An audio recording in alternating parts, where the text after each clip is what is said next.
Welcome to Talking in Common, a podcast of all things lifestyle, family, relationships, well-being, kids and culture. This is not a how-to, but an insight into the lives of ourselves and others and how we all manage to get by. Hosted by myself, Kate Gadinsky, and my co-host, Sophie Panton. Take a listen and let's find out what we all have in common. Welcome back. Good morning, my love. Tell us all how you're feeling. I feel like shit. If anyone's, anyone who's listening to us, I'm super, super croaky. I'm incredibly blocked up, full of some nasty, I'm going to say sinus infection. Oh, Just okay. some other bug. Maybe not a sinus infection, maybe a head cold. Look, now I'm diagnosing myself. I'm not even a doctor. I've dosed myself up on Sudafed and nose drops and everything I can so we can record today. Oh, good on you, girl. Kate was just saying, I've just dosed myself up with Sudafed. I'm feeling a bit jittery. And I'm having coffee. Oh, God. You are going to fall off your chair. And we're recording this remotely today, so if you fall off your chair, I can't save you. Well, I mean, we probably could have recorded together because, let's be honest, you've probably got these germs in your body right now anyway. Yeah, well, that's probably what we've got in common today, sadly, but truly, I've just had COVID and I'm just coming out of it. So, I mean, I actually feel fine, but I've still got this little mild cough that's irritating, and just the isolating is the really frustrating thing with COVID. I was texting with a friend last night who was saying that her kids have got the Rhino Virus, which is what... Oh, someone else was telling me they had that the other day. Tell me about that, actually. Well, it's a really common cold virus, and it's what we had just the second week after Ren was born, and we were worried that he had the flu or COVID, and he was only a week old or 2 weeks old, so we took him to the doctor and got him tested, and it turned out to be he had two types of virus, actually. One was the Rhino virus, and honestly, I felt like that we all ended up with it, and I feel like that was nastier than COVID. Probably, yeah, because I think a lot of people who are getting COVID are getting it really mildly. There are, of course, there's people that are getting it and they're getting really, really sick and people ending up in hospital. But for most of the people that I know who have had it, it's pretty mild. Yeah. Even when we had it. I mean, I actually found it worse after we had it. I got sicker in the weeks following. Sorry, babe, I hope that doesn't happen to you. But in saying that, there's always bugs going around, so maybe we just caught another bug. But here I am again with another bug. Well, we need to practice some of those tips that we got from Rebecca Edwards in the previous episode. The get out in the sun, get some vitamin D on your skin. Done that. Eat those plants. Diverse diet. Get into it, girl. I'm going to. I've also got one of my kids sick at home as well, so her and I are hopefully going to enjoy some time in the sunshine this afternoon. Yeah, good idea. At least we are getting some nice sunny days. Yeah. What else have we got in common, apart from just having a cold? Because that's pretty sad, really. I know, it's so boring. I'm so bored of myself. Well, the other thing that we were talking about the other day is that we were saying that we really need to start getting out and walking together. Oh, yes, getting fit, that. I just have that itch. I feel like it's this time of year. It's towards the end of winter, it's about to go into spring. I feel like everyone gets that itch when it gets to spring, like, all right, need to get fit, need to get healthy, need to come out of the slumber of the winter, need to get outdoors, a fresh air. Aren't some of the best days of the year, or in my opinion, some of the best days of the year, and when you get that warm spring breeze after the winter? Favorite season. I love spring. Yeah, love it. And I feel like we're getting a little, not a glimpse of that now. I mean, anyone who's listening that's in Melbourne is going to be going, are you crazy? It's freezing. But we have had a few days where it just smells like spring. The sun's out. Yesterday was one of them. Beautiful sunny day. It was still cold when you weren't in the sun, but it just had that nice, spring's coming. Yeah, I agree. So let's do that. We've put it on the recording here now, so we have to hold ourselves accountable to that. We're going to start walking, getting out the fresh air. Right, tomorrow, if I'm not feeling as bad as I feel today, we are walking. We should go for a walk. Okay. Yep, we're walking. Yep, I'm down. We're doing it. Committed on here. So we've got a good episode, I think. A really important episode to talk to you all about today. We're speaking with a guest later in the episode, and I think you guys will all really enjoy that chat. But we were going to talk a little bit. Kate was saying that we should talk a bit about my pregnancy experience when we recorded my birth story episode. And it was just too much to fit into one episode. Yeah, it was I mean, we really wanted to focus on your birth, but I feel like you've got so much more that we can kind of discuss and delve into in regards to your pregnancy and now, I mean, postnatal as well, but particularly your pregnancy, which I think a lot of our listeners would find really interesting and really beneficial as well. And it's an important topic to talk about. We're talking about pre and postnatal depression. So I just realized we didn't actually say What that we're talking before, about? what we're talking about. It's not just pregnancy, part of pregnancy.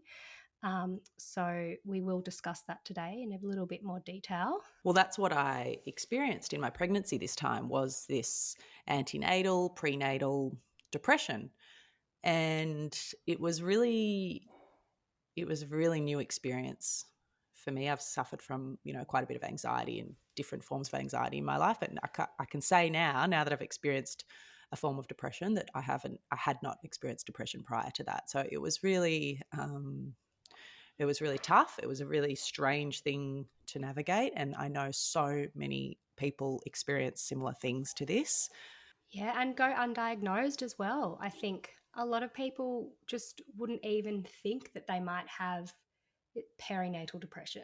They're pregnant and we all talk about all your hormones changing, which that happens, and your moods are so up and down. But for a lot of people, it's so much more than that. You can actually get depressed and you just kind of brush it off and go, oh, it's okay, it'll be better once the baby comes. And that can be really dangerous, I think, because it can lead into an even deeper depression when the baby comes. And it was interesting for me because I don't think I would have known or understood or accepted that I was depressed had I not had been seeing a psychologist through my pregnancy. So it was actually just really lucky that I was seeing a psychologist as the pregnancy went on, because the depression actually sort of progressed and got worse as my pregnancy went on. were you linking that, like, obviously you were seeing a psychologist, but I know that you were dealing with some other stuff, but were you kind of, until she, or he or she, I'm not sure if it's a male or female you see, but had you linked the two together? Like, had you thought, maybe I'm feeling like this because of pregnancy, like because of my hormones, or did you just think it was? I think like halfway through my pregnancy, when I was getting significantly more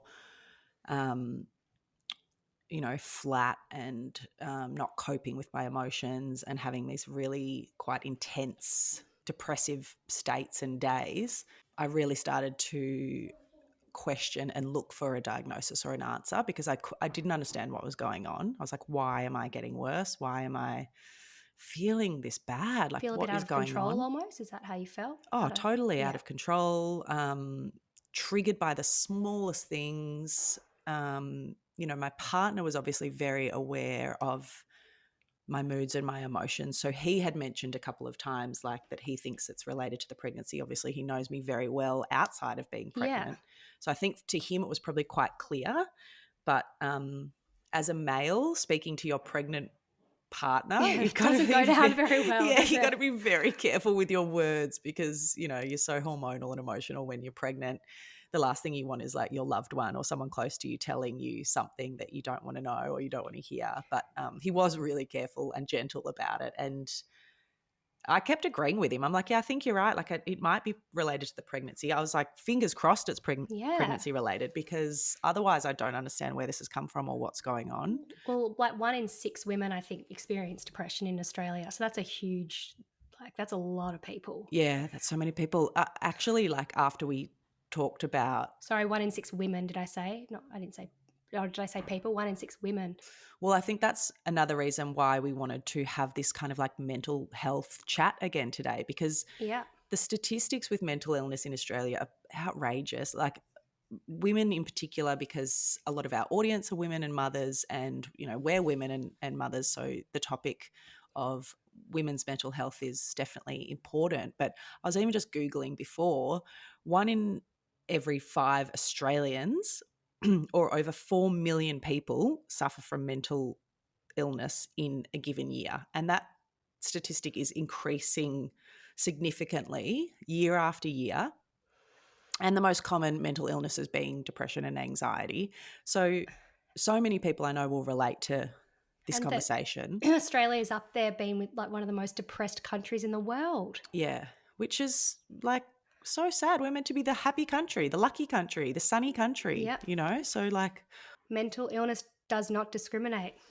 no, that's right. And what is going on in the world for so many people to be suffering from these illnesses? But the one thing that I know really helps me is when I talk about it, is when I open up to my friends, my family, and I'm honest and vulnerable and open to other people's experiences. Man, it makes you feel so much better just to I not know. feel alone. Sometimes you just need to really open up, really share your thoughts and be honest with how you're feeling, because no one you're going to be honest with, like no one in your family or your friends is going to, react in a way that's going to upset you or hurt you. They're going to want to be there to support you. And if they're not, then they shouldn't be in your life, right? We need to support our friends, support our family, particularly when it comes to someone's well-being and mental health, because when you do go through something like that, whether it's depression or anxiety, or there's so many different things we could list, it's really scary, and you can end up in a really dark place very, very quickly. Yeah, especially if, like you said, it's undiagnosed or unrecognized, or, you're not open about it. Yeah, you can decline pretty quickly or spiral pretty quickly. So, yeah. The other thing which can make it tricky, though, is often you do just want to kind of internalize. Oh, totally. Which, I do that. yeah, so do I. I It did that a happens a lot lot. during my pregnancy. And I Yeah. think that's why I'm only kind of, more prepared to talk about it now, because I feel I've come through it somewhat. I mean, I'm only a few months in after giving birth. Yeah, how are And you feeling now after having Ren? You're about 2 months in. Is it 2 months? yeah, Months? close to 3 now. Oh my God. Flies, doesn't it? Oh. Flies. Interestingly, I feel so far so good in terms Excuse of me. my mental state. It was really hard to tell in the first month, or 6 weeks, because you're so hormonal and emotional and such a roller coaster anyway. So it was really hard to say. But I kept in touch with the psychologist and even spoke to a psychiatrist at the time as well. And, they were just very supportive of staying in touch and just checking in, Yeah. where I'm at. And I think that's a good way to go about it. And, for me moving forward as well, because postnatal depression, obviously you're slightly more inclined to experience if you have had prenatal depression. And postnatal depression is most common in the first year after giving birth. But I think I read something recently that at the moment in Australia, it's really common at around 4 years, about Yeah. once your kids are around 4 years of age. There's been some studies around that. And often maybe because you're so consumed with like babies and toddlers in those first 4 years that you probably are depressed. A lot of people probably are depressed, but they've just got to almost internalize everything, which is, as much as we both just said we do that, which is not the best thing to do. And then by the time you get to that 4-year mark, everything's just building up so much inside that it just all kind of comes out. And that's when you have, I'm sure a lot of people almost have a realization like, what's wrong with me? Why do I feel this way? And, I can't have postnatal depression. I've got a 4-year-old and a whatever age if you've got more kids, but you absolutely can. Yeah, absolutely. And I think, after 4 years, you've been pushing through, you're very tired, you've dealt with all of these different things, these new experiences, this huge transition in your life, your identity shifts, all of these things that we're going to speak with our guest later in the episode. But all of these things that you've been adjusting to, they sort of start to compound. And so it And the makes sense pressure that that you put on yourself as well in those first few years. exactly, yeah. You got to do the best and be the best. And yeah, that we do that naturally as women, I think. Unrealistic expectations. Yeah, you can't do it all. I really love the saying that, like, you can have it all in life, but just not all at the same time. Because I sort of struggle with that. I want everything now. I want everything to be perfect now. I want, everything at the same time. But, life can't be like that. You don't have the time, the No. energy, or the mental capacity to deal with everything at the same time. So And then you end up being disappointed. yeah, so acceptance is a really good way to move past all of that. But, if anyone that's listening is pregnant, and this has triggered something for you, like, oh, actually I don't feel that mentally stable right now, or maybe this is what I'm experiencing, or definitely investigate a little bit, explore it, speak to someone. The way it got, my journey with it was that early on in the pregnancy, I did the Edinburgh Postnatal Depression Scale, the EPDS questionnaire. I don't know if you remember doing that in your pregnancies or after pregnancies. It's like a really common practice in our healthcare system to do this questionnaire, where it basically just asks you, like, in this scenario, on a scale of 1 to 10, how happy or sad are you? It's a pretty basic test, but That can be confronting, can't it, when you have to think about that? Because you're like, I'm happy, aren't I happy? Oh, I'm a bit sad today, but am I happy? No, generally I'm, oh, am I? Like, that's hard when you get asked those questions. yeah, actually, after I gave birth, the maternal health nurse sort of pulled it up to do it. And then I explained to her, I've actually sort of been diagnosed with this antenatal depression and I've been seeing a psychologist. And she was like, oh, we won't do that again then now, because you know what's going on and you're aware with what's happening and you've got support. And that's the purpose of the test, is to identify like possible symptoms of depression and anxiety in the pre and postnatal period. So I did that test with my midwife early on in my pregnancy, and it was confronting, and she just said to me, like, look, you're actually, Your result, your scoring, yeah, yeah. you're scoring quite high.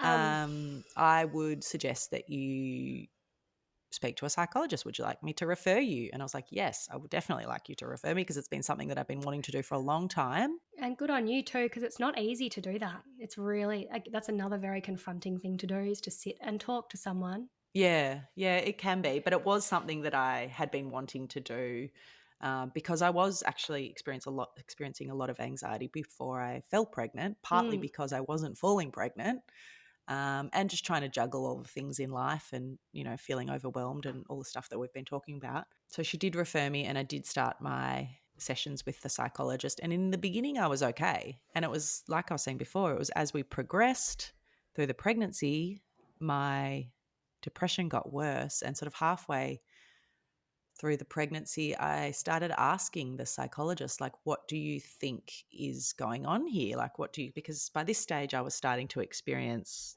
panic attacks. I was very confused by that, like, really intense panic attacks, to the point where I felt like I couldn't breathe, and I couldn't communicate what was happening. I was, and yeah, again, like I said before, I was triggered by the smallest things, and I couldn't identify or see myself what was going on. So it was so helpful and beneficial to be speaking to someone about it. Yeah. But it got worse as it went on, and thank God I did have the support when I did, and thank God I did get that referral. So, And maybe if you hadn't have started seeing her when you did, even though it's obviously it started to progress, like imagine how, I mean, it could have got even worse. oh, I know. I said to her a couple of times, like, I wonder where I'd be at if I wasn't speaking to you. There was also a stage when I was speaking, because obviously the process with a psychologist is you delve a lot into your history, you delve a lot into your insecurities, you delve a lot into your life. So I did say to her a couple of times, I feel like part of this process is making it worse. And, I think the thing with therapy and psychology is that it often can get worse before it gets better, because to dig all of that stuff up, you're like, oh, I didn't even realize that was an issue. I can't believe that came up. Or, yeah, so I don't know. It's interesting. I don't know where I would have been at if I wasn't going through that process, but I'm so grateful that I did. I think back to what you were just saying before about when you did start seeing her and all these other things started to come up, whether it's things from your childhood or your earlier adult years. My experience was very similar when I started seeing a therapist, and I was so surprised by things that came up that I just obviously had completely pushed to the back of my mind, that I didn't even think were things that were affecting me or that had affected me so badly. And as you said, you're like, oh my God, I'm here to deal with this, what I think is this issue, but actually it's so much more complex. And all those older things are probably then contributing to the way that you're feeling now. And then you have to confront those to essentially move forward. And that's really, really difficult. It's like opening a can of worms. Yeah. Do you find it like healthy in the way that it's productive, or are you intimidated by that stuff coming up? Both. Yeah, me I too. I think would say both it's too. been I've found it a real journey, because sometimes I find things too confronting and I'll try and deflect because I don't want to, think I don't want to deal with that. I don't want to talk about that. Oh, that's not what I'm here to talk to you about. But then later, or what I've gotten to know now is actually, no, it's all connected. Everything's connected. Yeah, yeah. A lot of things do kind of. You just can't see it at the time, obviously. Oh, sorry, all the time. And You do have light bulb moments, don't you, though, when you have little realizations that maybe something, some emotion or some feeling is related to, you know, a past experience or something from your upbringing or whatever. It's well, like, oh, wow, okay, that's an interesting connection that I never would have put two yeah. and two together. And then particularly, I'm probably moving a little bit forward now, but if we talk about us as parents, right? So now you're parents, so you're your own person, you're creating your own family, and there might be things that you want to do that are really similar to your upbringing, to your childhood. For some people, might want to do the complete opposite. There might be a combination, but sometimes you can be really triggered by certain things that happened or certain behaviors that happened or the way you were raised, and that can be really conflicting when you're trying to raise your own children and make your own decisions and parent in your own way, because it's such a responsibility, and if you don't get things right in those first few years, it can be difficult. Yeah, I agree with that. There's certain Difficult for things. the future, I think. Yeah, there's certain things that come up that you think, you know, I don't necessarily agree with the way that my parents did that or something. So maybe I'm not going to do that. But it's all very confusing and Conflicting. Sorry, I should just say I didn't mean like if you don't get it right, because there is no wrong or right in parenting. I more just meant those first few years really shape a lot of, like, your kids and their future and their memories and all that type of stuff. Is sorry what I meant to say. There is no wrong or right. well, it'll be really interesting to speak to our guest today, who is Yara Heary. She reached out to us over Instagram a couple of weeks ago and just said that she'd love to chat to us. And so we thought it would be a great opportunity because she's a psychologist or psychotherapist and also what she calls herself a motherhood coach, Yep. which we love the sound of this. We're going to talk to her all, like, the things that she mainly practices is going from surviving to thriving in motherhood. I'm so interested to hear more about that. Like, what does it mean to thrive as a mum? Because I feel like it would mean different things to different people. Yeah, absolutely. It definitely does mean different things to different people.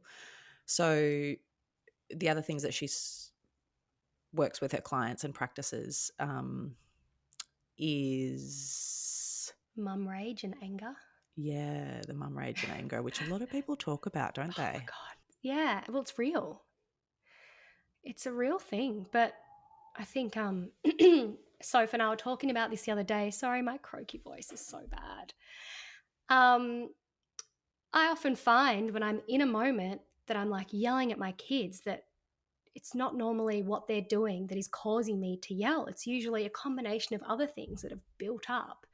And then, I react in this way that I probably wouldn't normally react if I had dealt with all this other shit that's sitting in the back of my head. And then you feel guilty, and then the mum guilts come in. But there's healthy anger too, and there's toxic anger. So I think it'll be good to chat to her about that and learn more about that. Some Totally. good, And I tools think, to deal like, with that. we asked you guys some questions about, you know, what your struggles are with motherhood and whether you had any questions for Yara, and we will ask her all of those to make sure that they all get answered. But so many of them were so common, most of them around not getting enough time to yourself and having any freedom, and the other one was guilt.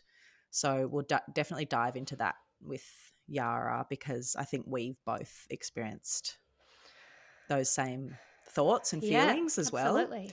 But I think for me personally, the biggest thing, still like since having my first baby and still now 2.5 year, almost 3 years on, um, with two kids now too, like the whole thing, like the biggest struggle for me has just been like finding myself and the whole identity thing, Yeah. because everything, you and I were chatting about this the other day too, like even after your first baby, you go through this major transition in your life and it's so, yeah, life changing. So you sort of start to learn to accept that. And then something else changes, you maybe send your baby to childcare and you have to go back to work. So that's another transition that you Yeah. have to accept and move into as Keep this new evolving. person and this new mother. Yeah. And you keep evolving, and then maybe you get pregnant, you throw another kid into the mix, and then it's another sort of transition to accept and move into and That flow transition with. too is full on, going from 1 to 2 kids. Yeah, And as a emotionally, mother, as a or as a mum, yeah. Sorry to jump in there, but as a mum, which I don't think we spoke about this in your birth episode, but that feeling when you're pregnant with your second baby and you're like, am I going to love this baby as much as I love my first?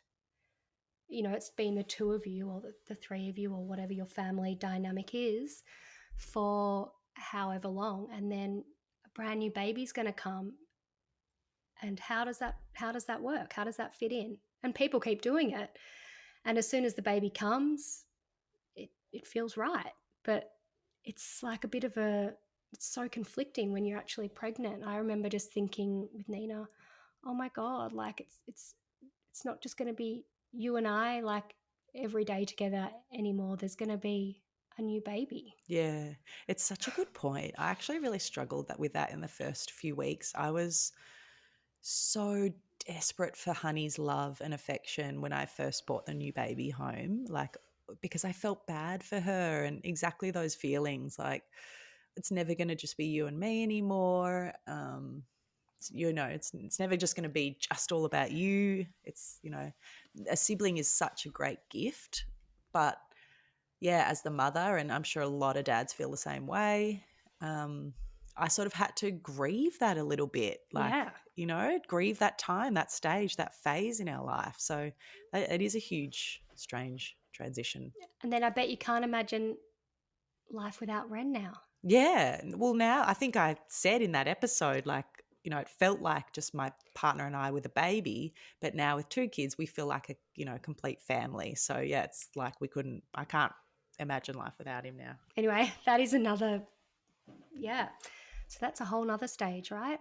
Yeah. So shall we move on to our chat with Yara? I think we should. Let's get into it. Let's get into it. She's a mother herself. She's a therapist, speaker, and coach. So we can't wait to hear everything that she's got to educate us on. Yara Heary, let's hear from her.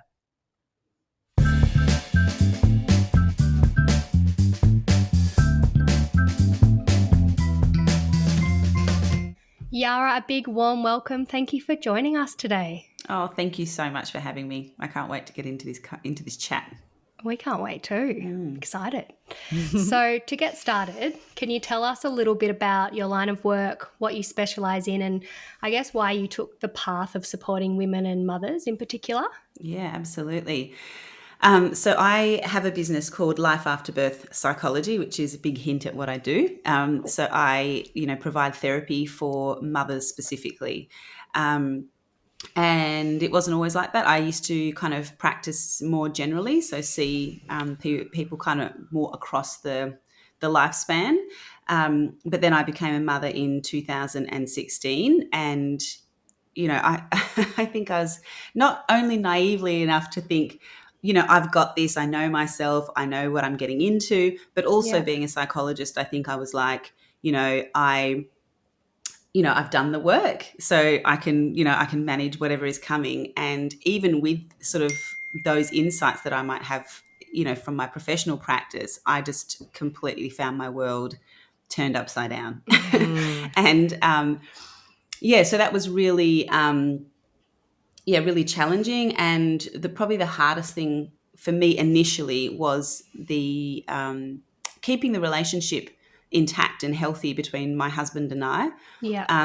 And then once that kind of subsided a bit, it was just getting into this new sense of who I am. So this new identity, managing the frustration that I had around what I wanted to do in my life before I'd had a baby, and then how that changed over time as well of actually having the baby. So that I found really challenging, and just my new place in this world, navigating all of that and learning who I was, almost not from the beginning. I guess a lot of what was there stayed there, but I was now becoming a different person as well. So Yeah. that was quite a journey. And I'm so grateful I had some really beautiful support along the way, including a wonderful group of mums that I met at our mums group, who I'm still very close friends with now.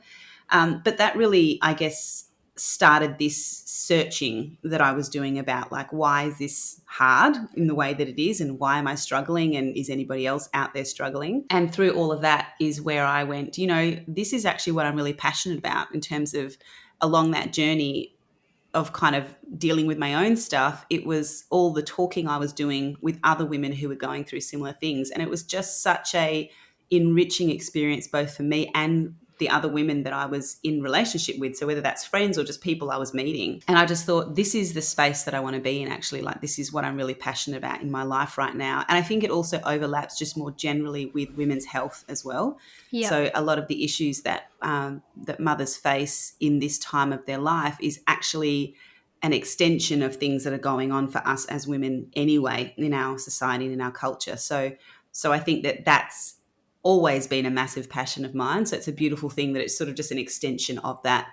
And so now that's the space that I work in. I work with mums along their mothering journey. So that might be through pregnancy or in the time after. And when I say that, I really mean along that lifespan of being a mother. So, I have some clients who have teenage kids, and I have some who are pregnant, and some who have little babies or toddlers. So it's really along that space. And I think the big takeaway from that is that this postpartum that we often talk about, it's kind of like a lifelong kind of experience, and there are just different challenges at different phases along that path. It's interesting. We were literally just talking about that, how many different phases there are in the transition in motherhood, like going from not being a mum to becoming a mother is obviously a huge transitional phase, but then there's so many other phases along the way that you've got to keep adapting and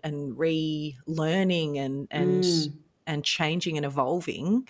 But so many of the things as well that you just said that you experienced, I've also experienced. So I think there's so many commonalities between women. And also, like you said, there's a space for the support these days because, life's different. There's a lot of pressures in the world for women and for mothers, and you can feel so isolated.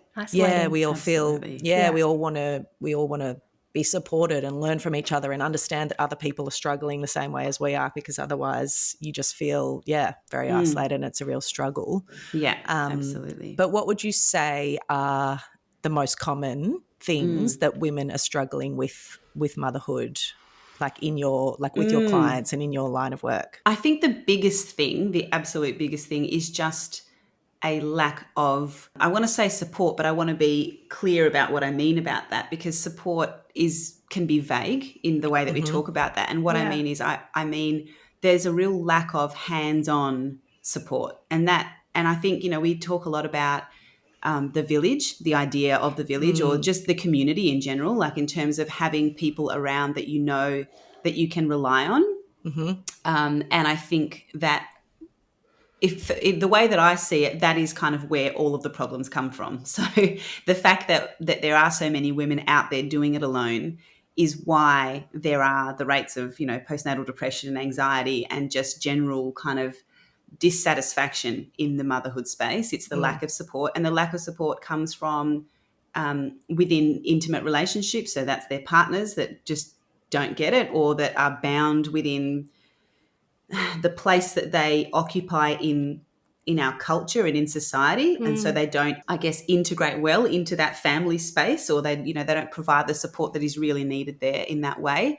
And I also think it's just the way that we live, which is very I don't know if individualized is the right word, but it's like we all living in our own little pods separate from each other. And I think that some of us are very fortunate to have, close friendships or family that can kind of come in, and that's really beautiful. But I would say that many of us actually don't have that. I think also that one of the issues that connects to that is also that the way that we are raised, which is to be really independent and to be really self-sufficient, and to believe that if we ask for help that it means that we're failing or that we're not enough. It's a massive, that also perpetuates it. So it's not simply because people are not there, but it's also that we don't access the support that is there. So one of the things that I really notice with many of the mothers that I work with is trying to shift those belief systems and patterns that they've held on to so long, which is that if I am successful in life, it means I can do everything on my own, and that's part of a bigger issue in terms of our culture and the way that we're raised, being really independent, being career focused or whatever for some people, so that's really hard. And that's probably one of the biggest things that I have struggled with. So actually, when I get really overwhelmed now, it takes me a little while to go, I'm doing too much. Like I'm actually doing too much and I need to call in support. So that's kind of where I think a lot of the issues come from. But more specifically, things that are happening for mothers in this space is identity. So some issues with identity. There are, I talk a lot about anger as well, and the amount of people that contact me and want to work around anger is a really big thing. Yeah. And what I will say about that is I don't see the anger itself as a problem. It's more the belief systems around the anger and the lack of being able to express anger is actually the issue. But it means that people hold that and then it kind of comes out in kind of explosive ways and ways that aren't helpful within their families. So that's one of the things that I see. Relationship stuff is really big. So in terms of changes in the intimate relationship with their partners, and when I say intimate, I don't mean necessarily sexually, I just mean those partners that are close to them. So those are some of the big ones. And then the other really massive big one that I do a lot of work in is just on family of origin stuff. So, all the stuff that comes up when we enter this space that has to do with how we were parented. And the experiences that we had. So that's can be really conflicting, that.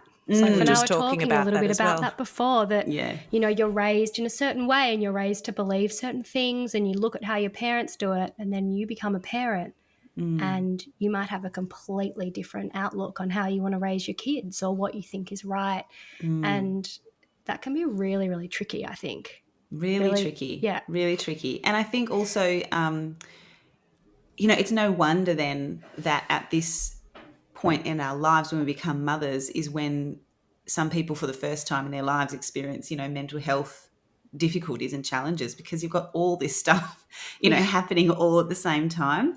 And I think, before we become mothers, we have a way of navigating all of these things. We can be really independent if we want to, and access support only when we feel comfortable about it, because we are sort of just looking after ourselves, and we can have all sorts of coping or avoidance sort of strategies that mean we don't have to look at that stuff from the past, we can move through that. We can move more easily through the kind of the standards or the norms that exist for women that are actually quite limiting, but we can navigate that better when we don't have children. But then when we have children, there are so many things that just end up like right up here close to our face. And it's a lot. It's a lot. And for, and at a time within that first year, especially, where people are trying to find their feet, we're trying to figure out, how do we do this job of mothering itself, right? And then we have all that other stuff going on as well. It's a really intense time. Yeah, I actually was just reminding my partner of that the other day. Sometimes I feel like he leaves me to do things because he feels that I am quite capable with looking after our 2 young kids. And I am capable, but it's really freaking hard work, and it's very emotional sometimes. And I'm just learning on the job as well, just like he is. And I had to say that to him, and he was like, I'm so glad that you said that, because I do just look at you and think you are really capable and you're doing a good job. Hence why I do just walk away sometimes, because I feel like you've got this. But in my mind, I'm thinking like, I'm really I'm trying so hard here. I'm really struggling. And I feel like you're just sort of leaving me, walking away and leaving me to do it. So the communication around just small incidences like that, small things that happen daily, the communication around that I think is so important to express it, because we are just all learning as we go, and it's a tough gig. Like, it's hard work. Yeah. And I think that what you were just talking about there is something I've been saying a lot in my therapy and just in general to people, which is like the beginner mindset, this idea of a beginner mindset when we enter motherhood. Like, so many of us get to this phase in our lives and we feel pretty confident about who we are or where our life is going, and we know who we are, we know what we want, we know what we don't want, we know what we want to achieve in life, and then we become mothers, and so much of that has to kind of be paused or slowed down. And that can be a really frustrating thing. And one of the things I like to say to mums is, if you take on a beginner mindset, it means that the places where you make mistakes or where you're not sure or where you feel wobbly, there's more compassion allowed in that space, because you're a beginner. So it's like when you look at your babies and they're learning something new, even walking or crawling, or toddlers when they're trying to figure something out and they're getting frustrated or whatever, and you look at them and you're so compassionate with them because they're beginning, that they're learning for the first time. And so I love this idea of a beginner mindset for us as mothers and fathers, so that we can be more compassionate to ourselves. Like, we are doing this for the first time, just like our babies and our children are. And I love to say we're baby mums. So however old your baby is, your eldest is, that's how old you are in this space, and that can really allow us a lot of compassion. But also, I just wanted to mention something that I thought of as you were talking about your husband, which is this idea of how much capability we have to hold load. And just because, like, if whatever our highest sort of capacity is for performance in any particular job, nobody can perform at that level for long periods of time. And even like an athlete, if you think about an athlete trains, the way that their training looks over a season, right, in preparation for an event, it's not the same intensity along the whole way, because they would burn out, right? Yes. And so the same for us in life, but also in this mothering space, we cannot be performing at that same level of intensity for long periods of time, because we burn out, true. right? Yeah. Yeah, And that's why mums always feel burnt out. leads so much to burnout. Yeah, That's right. And so when my husband says to me, when I'm really struggling, like when I'm feeling like, oh my God, like somebody take me out of here, and he comes and says to me in the midst of that, like, I'm just, I just want to thank you for everything you do and all this load you carry and blah, blah, blah. Like, I actually get mad about that. Like, I'm like, I don't want to be, I don't want to be the strong woman. I don't want you to talk to me like that. Like, I don't want you to be like, look at you just like holding this. I think of, I don't know if you've seen Encanto, but Louisa in that, where she's holding the world. And I'm like, I don't want to be that person. Okay. When you see me like that, come in here and stand under here with me and hold that world up. Like, don't just stand over there and tell me how wonderful it is and how strong I am. So it's that thing. It just really made me, remember that when you were talking about your husband, which is like, be in here with me, get in the ring. Let's hold the load together. Yeah. It's so true. There's so much to be said about, this village that it takes to support children, to raise children, that you mentioned before. And I just feel so much more now that in the most socially connected world that we live in now, we're all the most disconnected. And and I think, like, that kind of conversation around finding your village to support you and being around people that support you. I think a lot of women, a lot of mothers think, like, where do I find it? How do I find it? I can't afford a nanny, or, I can't afford physical hands-on support, or maybe I can't even afford a psychologist, or I don't have family that live nearby, or I don't have friends that I can talk to. It's like, where do I find that, and how do I get that? Or support? they feel the pressure to just do it all themselves, because I think that's the right thing, and that's what society has led us to believe for so long, that you're a mum, you're meant to do it, you're meant to be able to look after your kids. Some people have one child, some people have 6, more or less. Like, you're meant to just do it. And that's hard. It's so and then hard. you compare yourself to other people as well. You think, oh, why does this person find it so much easier than me? Yeah, absolutely. And then that whole mum guilt kind of comes into play as well. So Oh, totally. Yeah. I wanted to ask you, Yara, a little bit about my recent prenatal or antenatal depression experience, because Kate and I were just chatting about it. Yeah. Since experiencing it, I have learned that it's a lot more common than I realized. I hadn't even actually have really heard of it before I experienced it. How much of this has come up in your line of work? Yeah, definitely. I mean, it's so incredibly common for people to experience, depression or anxiety or even OCD, actually, even in the antenatal and in the postnatal period. Absolutely. I think the way that I work is very much that while I hold those kinds of terms in mind, I'm more often than not, unless it's really helpful to the women that I work with, or unless they've come in and actually spoken about it themselves, it's more that I keep that in mind in terms of, okay, this is what we're looking at. This is kind of how this person is presenting. And then those kinds of other issues that we talked about earlier is the way is that those individual things are the things that I would kind of target. But yeah, absolutely. And I think also there are, obviously different severity levels that people are sort of experiencing out there as well. And so the people that I am seeing are the people who maybe aren't on as severe as maybe the people that might need to go in and seek kind of inpatient assistance for mental health challenges, but they're really dissatisfied with their lives. Those are the kinds of people that I am sort of seeing, and whose dissatisfaction impacts how well they are able to regulate themselves in relationship with their children as well. And so that is enough, obviously, to come in and seek support. The other thing that I really notice is that people, women are just not coming in and getting support early enough. Yeah. So that's the other thing, is that they've been dealing with this stuff. And so for me, I often see people years later. So,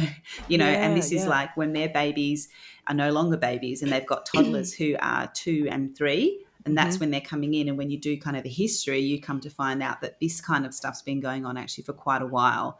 And they've just gotten to the point where there's a breakdown, or they just feel like they can't maintain that level of performance anymore, Yeah, but it's definitely challenging. Yeah. I was quite I don't know if lucky is the right word, but I was seeing a psychologist during my pregnancy who helped me navigate through what I was experiencing. And it wasn't right until very late in my pregnancy that I was kind of seeking a bit of a diagnosis, because I didn't know what was going on. Like, I've experienced a lot of anxiety in my life, and I've learned what that looks like and feels like and how to somewhat cope with that. But these real depressive states, and I was even saying to Kate before, like panic attack experiences, like quite intense experiences, was very new to me and was quite, scary. So I was asking the psychologist, like, do you think it's pregnancy related? And she had sort of said the same thing to you, like as you just said, we don't need to diagnose it as that, but if it helps you. And I was like, it is going to help me, because I want to know why I'm suddenly feeling like this when I'm pregnant, because the triggers of these experiences were so minor, but the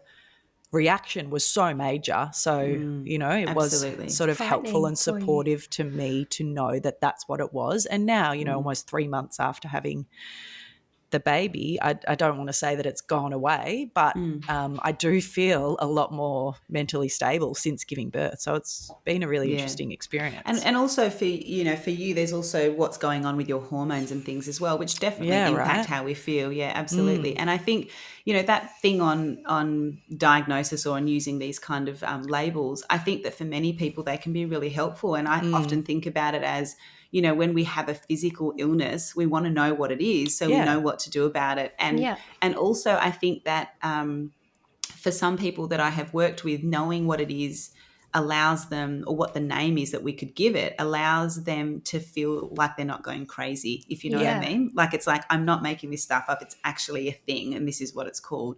And so it can be super, super useful, absolutely, for people to hear that. Yara, I know you work with women dealing with grief, and probably more so with women losing a child, miscarriage.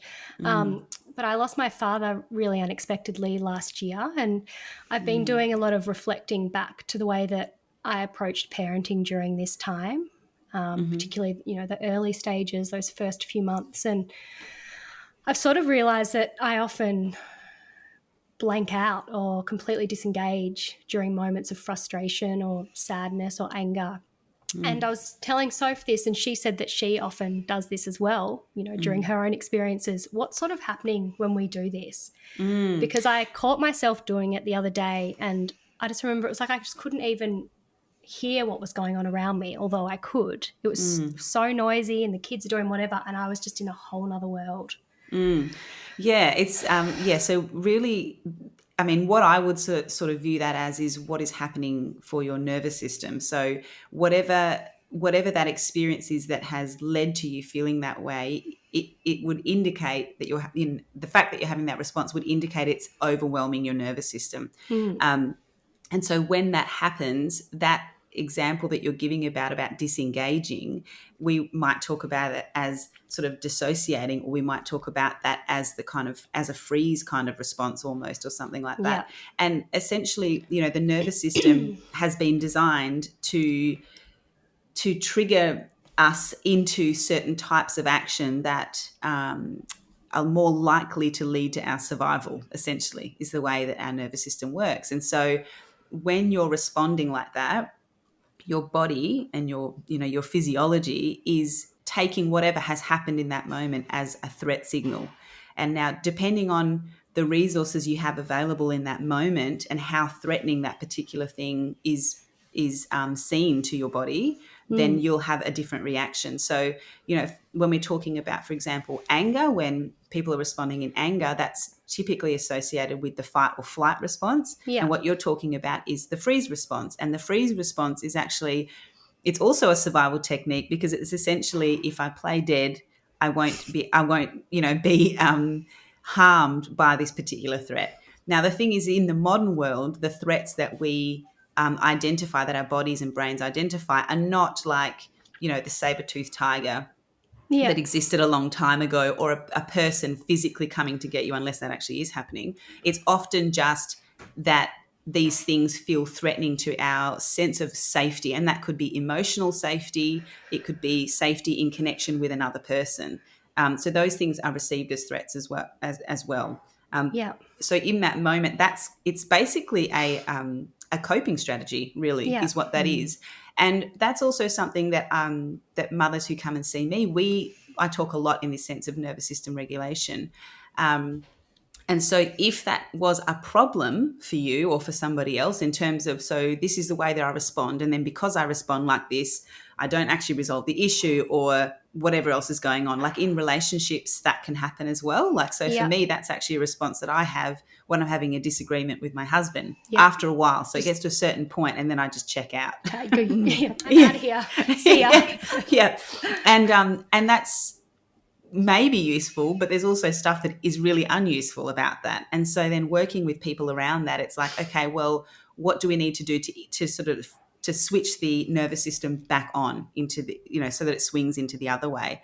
And so that might be, how do we modulate your breathing in that moment? Maybe there's physical activity that you need to do in that moment, which could literally be squeezing your fists, for example, to get circulation in the body and things. It could be going outside and, doing some movement or something. So it could be that kind of thing. But yeah, just coming back to your original question, what's happening in that moment is that your body is perceiving a threat, and it's responding appropriately given the resources that you feel that you have. And essentially that response is one that I hear from many mothers. It's either the anger or it's that. And that's just because we're feeling overwhelmed. Well, with essentially. with the anger as well, because sometimes you can respond to something really simple. So say you're frustrated that, I don't know, what's an example? My daughter's not going to do up her shoes, and I've asked her 4 times. I'm not actually really angry about that if I'm reacting and I'm yelling. Usually it's a list of 50 other things that are building up, and I'm overwhelmed, I'm feeling anxious, haven't had enough sleep, whatever it is. And then you kind of yell at them, and then you feel so guilty because you're like, I shouldn't have yelled at you. You've done nothing wrong. You're actually having trouble, getting your shoes done up. And I'm kind of throwing my own shit on you, which is not fair either. Yeah.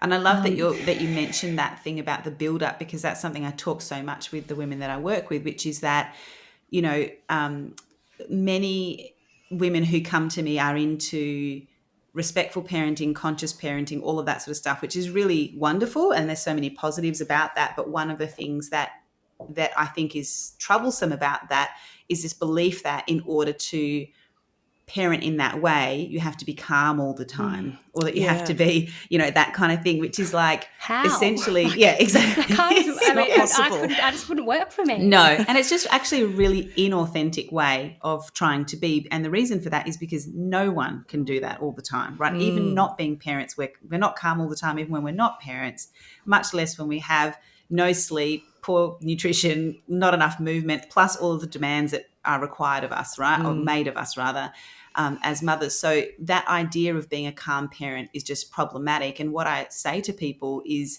this concept of having this backpack that gets filled up with stuff, and the backpack, thinking about it as our nervous system. So the more we put in there, if we don't have a way of actually allowing that to empty, so emptying that backpack, then, you know, we wake up on one particular day and we might just start off just raging right from the beginning because the backpack is full. So the nervous system is at capacity with everything that it's been holding. And so when I'm talking about that, I'm saying, if you've had a day where you were late, you know, you burnt yourself making something in the morning, your kids were having fights, then they wouldn't get out the door, so you're shouting on the way out the door, then it's like you get to school, they're late, and you feel, you know, embarrassed or shame because of, you know what I mean? Like, that's my life, right? It's like, how old are your kids, Yara? They are 3 turning 4 next month and 6. Yeah. So, you know, you have all of that going on, and that can happen day in, day out, like that kind of routine, right? Depending on what's going on in your life. If you don't have a process or a way of being able to discharge that energy and that buildup of tension in your body, and I really mean that in your body, these emotions and stuff, if we don't have a way of releasing them, they really stay in our body, in our cells. If you don't have a way of discharging that, you go to sleep and you wake up with all of that energy and tension in you again.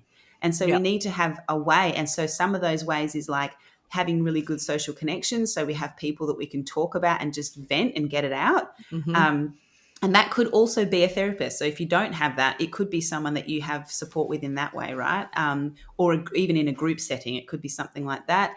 It's to do with like movement. It's to do with like attunement to our body. So actually being able to check in. This is one of the things that I do with many of my clients. I'm like, I want you to start a practice of body check-in. So that's really 3 times a day, hand on your body somewhere, just saying, how do I feel? What do I need? And that's just about turning attention back to ourselves, because so much of our attention is directed outwardly to other people's needs that we often come last.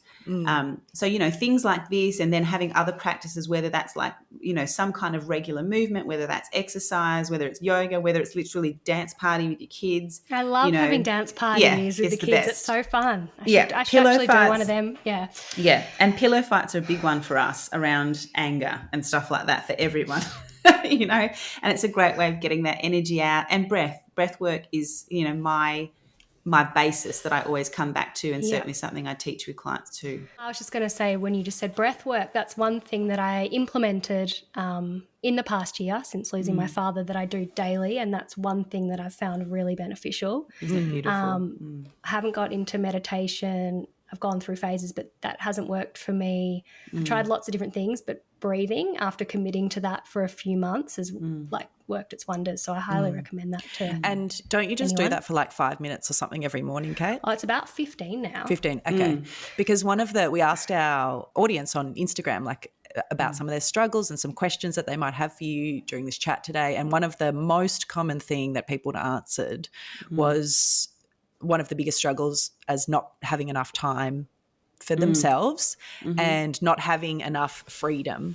And I think that ties back into what we're talking about, like, you know, coping and regulating our nervous systems and unpacking our backpack a little bit and feeling a little bit more stable and in control every day with parenting is like, I mean, I don't know if you have any other tips, but I think it's just that, like finding small snippets throughout the day, because to go out for 2 hours and go out for lunch with your friends or to go to a class or a gym to exercise or something, it might be a bit unachievable in the stage that you're in with your kids. Yeah. But like you Often do my need kids to are next to me when I breathe. prioritize. I should Yeah, throw yeah, that same. in. If I don't wake up early enough, I have my little one twirls my hair and my 6-year-old says, I'm doing it too. Yeah. And usually they're like on top of me. Crawl all over you. And I just go, do you know what? At least I've still done it. Yeah. Yes. Like, and they I know love now that. that that's a habit. So it's not every day I get to do it like Yeah. uninterrupted, because I like to do it first thing in the morning. And if they've made it into my bed by then, well, but it does feel good to feel like I've achieved it. Yeah. Even if they've, because I could easily go, oh, just go make a coffee. Because actually that's usually what I want to do when I wake up is just have coffee. Yeah. And not even just make a coffee, but it's like for me, I'm like, there's a huge pile of laundry over there, or I could get dinner started, or I could there's all these things that happen. And so this is where, so I'm really glad that you brought that up around feeling that we don't have time. And we all have the same amount of time in a day, but we don't all have the same resources, right? So I really want to just acknowledge there that some of us have more privilege than others, right? In terms of like the support that we have, and also what that kind of baseline level of mental health is that we have when we're starting out. And the system that we live in also favors certain people more than it does others. So there is absolutely all of that. But I still think within that, there are small things that we can do where we decide to turn attention to ourselves. And so the body check-in thing is such a small thing, but it is a practice of where we direct our attention. And in this mothering space in particular, but also as women, we are trained to turn our attention outward and to seek reassurance, validation, all of the rest of it from externally, and that we do that by pleasing people, essentially, right? And so we're already trained very well how to do that as women, and then we enter into mothering, and then it's like on steroids, right? So it's like a whole nother level of that. Yeah. And so doing the very simple but radical practice of actually turning our attention toward ourselves for only a moment of time and saying, how do I feel in this moment? So what are the emotions that I'm feeling right now? Like, and really connecting with that. And where in the body do I feel that? And how could I most nourish myself in this moment? Like, what do I actually really need right now? Right? Sometimes the answer to that might be, I actually really need to go to the toilet. Been holding on all morning and I really need to go. And I want to go by myself too. Yeah, exactly. And that's you actually checking in with what you need for a moment in time that you might not otherwise have done. So for many women, it might not be until everyone is asleep at that last moment before we go to sleep that we check in with ourselves. And many of us don't even do that. We numb out on social media or on, TV or whatever it is. We don't actually connect back to ourselves, right? And so this practice of checking in with our own bodies and asking, what do we need right now? And it might be you need to go outside and have a warm drink without anyone on you. So you put the TV on and you let the kids do that, and you take your 5 minutes to have your tea without your phone and just be present with yourself, right? Or it might be that, like me, I have the morning craziness and drop off and stuff, and then I often come back on Wednesdays and I'll have clients in the morning. I'm going to spend 15 minutes just getting present with me as a transition between coming out of the mum space and moving into this and just grounding myself. So there are small ways that we can be empowered in our own lives, right? And these are those small ways. And I love that you were talking about that you still have your children with you, because I know that how hard it is to do breath work and all of the rest of it. But I also think that is really good practice of managing discomfort. So what is most comfortable for us is probably just to be at peace, no one in our space, like put on a candle, blah, blah, blah, all that crap. But that's not real life anymore for us, right?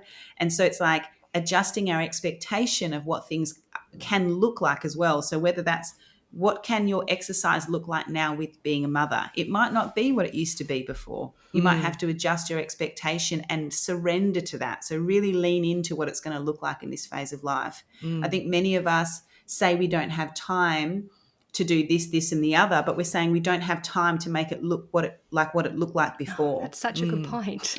Rather than saying what can it look like now with our children here, if that's what it needs to be, right? Because some of us just may not have support to make that any other way. I also think that if we do have even if it's just one or two people who we know who also have kids, is like lean in to those people as much as you can. And, even with our, on Friday, for example, I had a date thing that I was going on with a girlfriend of mine, and then I wasn't able to get my babysitter and my husband was away, and I just put it into the group, and they were like, just drop them off. Mike will look after all the kids. So all the kids just were there like running crazy until like 11:30 at night. Great. Just drugged up on sugar. Yeah, they had the time of their lives. But it meant that I still got to go out. Yeah. Right. So it's like, how can we call in the community that we do have available so that we can get time for ourselves as well? And for some people, it might be like maybe swapping with, if you've got a mum friend who also wants to get into exercise and wants to go to the gym, for example, maybe you can swap days and you can drop your kids one day and she can drop her kids the next day, and that way you still get to have a little bit of time. And that could literally be a walk, right? It doesn't have to be like going to the gym and spending money. It could literally be a walk. That's enough, right? Yeah. So it's kind of about getting creative about how can it look now. I do think that many of us are still thinking about what things used to look like and trying to replicate that in this phase of life, which just isn't possible. Almost grieving the past. Yeah. But it's never going to be the same because you've evolved, you've become a mum, right. your life's changed. Yeah. Adjusting your expectations is what really stuck out and is going to stick with me from that part of that conversation, I think, because that's so true. And that's right, Kate, like it ties back to that. I struggle with that a lot still, like, I just loved that I used to have that freedom to do that in my old life pre-kids, and that was really what,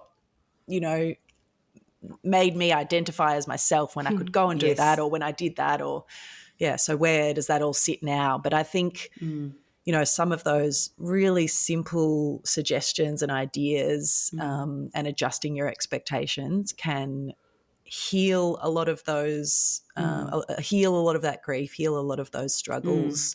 Interestingly, the other main thing that people gave us feedback on was that they were giving so much of themselves and they find that a real struggle. But again, I think that ties in with what you were saying as women, but also as mothers, like we really aim to please. We give so much of ourselves just to do the best that we can and be the best mum and please everyone around us. But adjusting that as well and reaching out to friends and, all of those things that you just talked about. Yeah. And it's okay for people to be upset about that. That's not like if you say no out of a place of, because where you say yes, you have to say no somewhere else, essentially, right? And what ends up happening is that we say yes externally and we end up saying no internally, so for ourselves. So if we say yes, yes, yes to all of these things, then what are we missing out on, right? What are we emptying ourselves of, right? And so that idea of like, I remember saying this before about like if you want to please everyone, then you're going to be displeasing yourself, right? You have to be able to say no and to accept that somebody else's disappointment with that is just their work to do. That's creating their thing boundaries. To do. Yeah. Oh, absolutely. Majorly. Yeah. So important in all the small ways that we can, try and reclaim our energy. And for many people, what's so hard about this saying no thing in mothering is that many of us women just haven't been good at saying no at all before either. And so we're learning how to do this for the first time. Often in this space and with all of the intensity of everything that's going on. So it makes sense that it's hard. Like all of these things that I'm saying, if you've never done these things before, they're going to be hard, but it's just about like, how can we commit to these things even in a small way? I struggle with the same things. So I feel overwhelmed. I feel like I'm putting out too much, like all that sort of stuff, but it's the coming back and getting awareness around that. So, okay, I'm feeling depleted and everything. Like I do a stock take every once in a while. Like, why am I feeling like everything's crazy? Oh, okay, because here and here and here and here. Okay, I'm going to pull back on that. And these things, I'm going to start doing these things again to make sure that I'm replenished, Yeah. So I know a lot of the work that you do is, as you say, going from surviving to thriving as mothers. And I think a lot of what you just talked about are a lot of the ways that we can thrive as mothers. But what does thriving as a mother look like to you, and how do you express that to other mothers? And what else can you tell us about that concept? So, it's interesting because I really want people to know that thriving does not mean that everything feels in control and okay all the time. Okay. What thriving means to me goes back to what is happening in the nervous system. So when we talk about someone who is regulated, it doesn't mean that they are calm all the time. It means that they have capacity for expression. Yeah. It means that their nervous system does become overwhelmed from time to time, but it means that their nervous system returns. I'll say that again. It means their nervous system returns to baseline or to a place of balance quickly.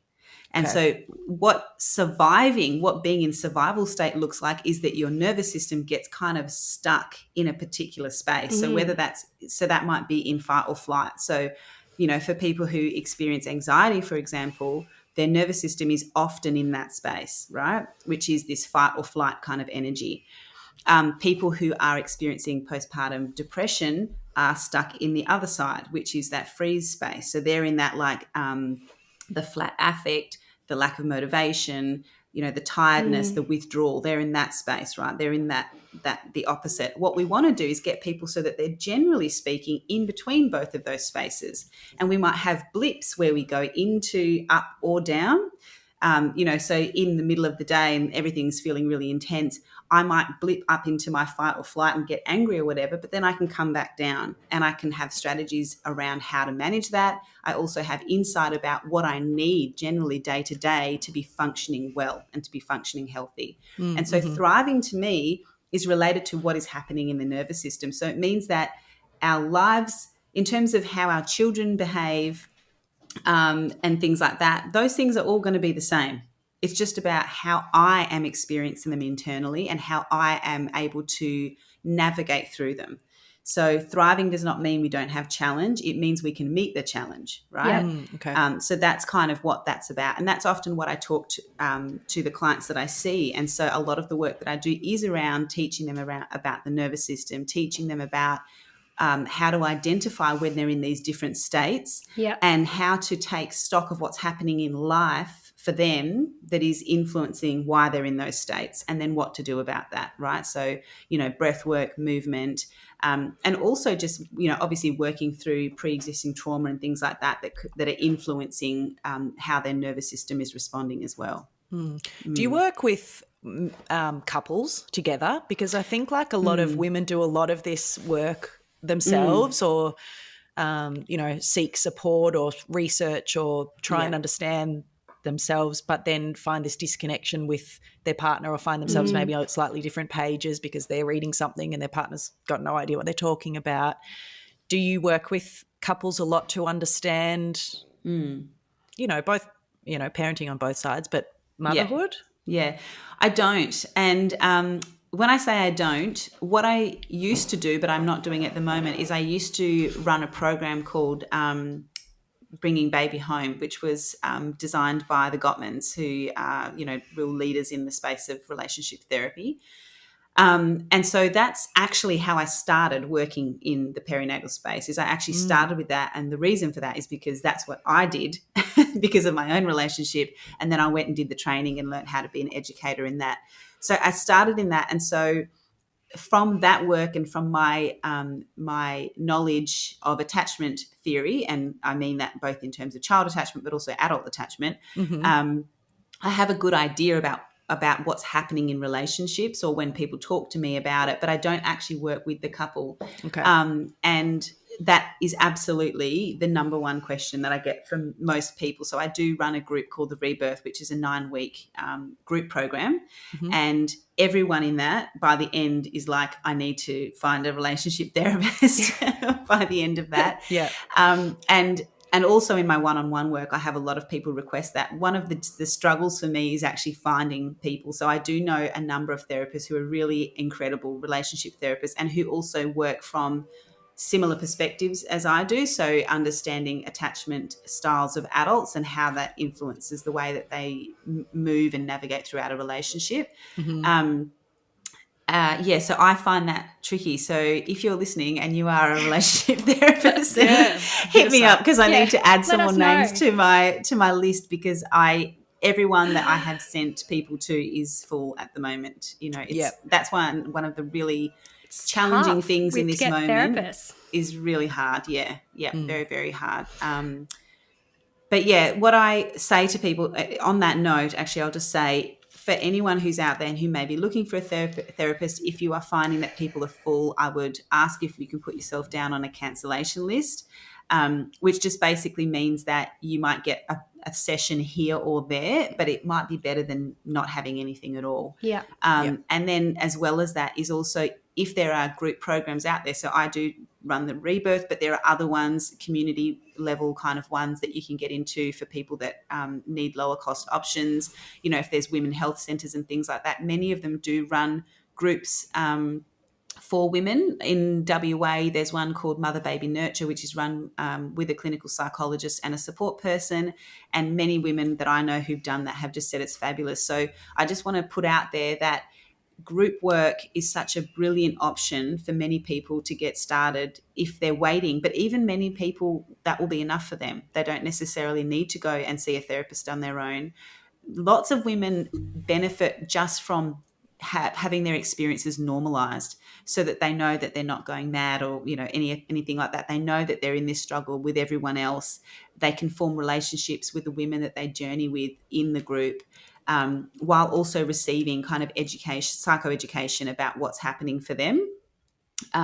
So yeah, I would really encourage people, if you're finding it hard to get into an individual therapist, is look for other options as well, and trust that it's safe for you to go into that vulnerable space in the group work, because that can be one of the things that stops people going there, is that they're so worried about talking honestly in a group. But anyone who's in those groups is going to be in a very similar position. Yeah, and you're all there then to support each other, and you can kind of listen and relate to each other, which there's nothing better than feeling heard by like-minded people, I think. Yep, absolutely.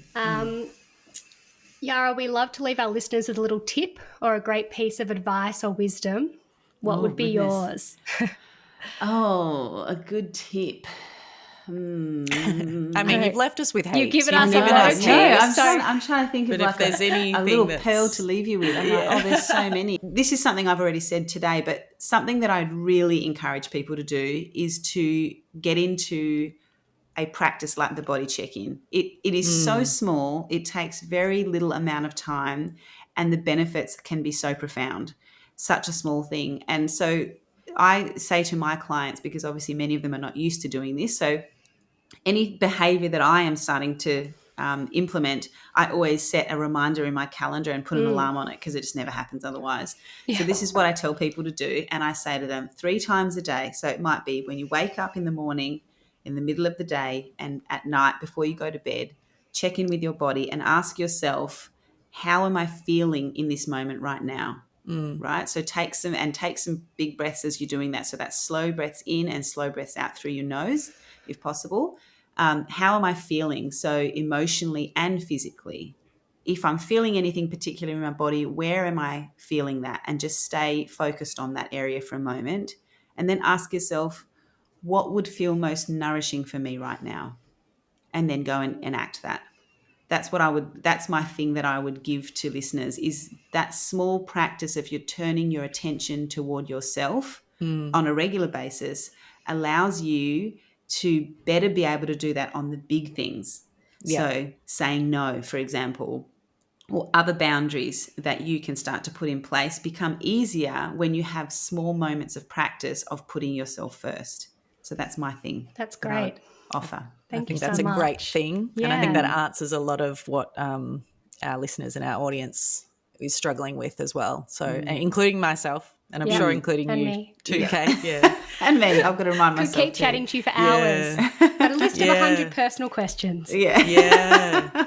No, thank you so much, Yara. So thank you for welcome. sharing your wisdom and your advice and your education and your experience. We feel very privileged to have you share that all with us today. So thank you so much, and good luck with your podcast. Yes. No worries. Yes, I know. Just chugging away, just slowly recording. It's as I was saying earlier, it's just a passion project. So I'm just loving having the conversations. Yeah, well, we'll share a link to it in our show notes so everyone can find out beautiful more and tune in. But thank you so much. We'll let you go about your day. No worries. Thanks, ladies. All right. Bye.